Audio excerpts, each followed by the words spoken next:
Hi everyone. Today I'm going to show you my project that I recently made with GoGlobalWays.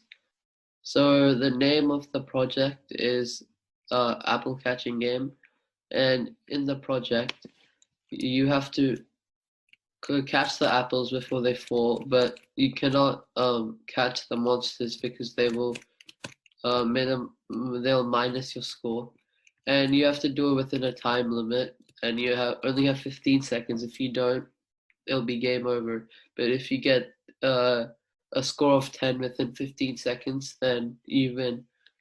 And with the card for the apples, I made this card is so that they will fall from the top of the screen to the bottom of the screen, and when they're touching the ball, they'll add to score.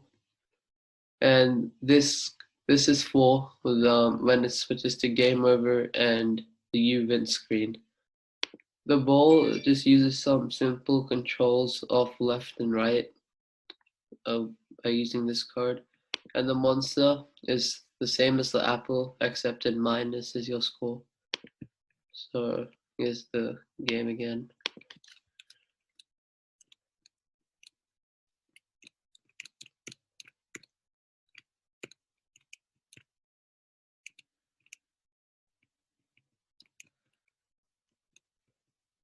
So uh, I didn't win because I didn't get 10 score within 15 seconds.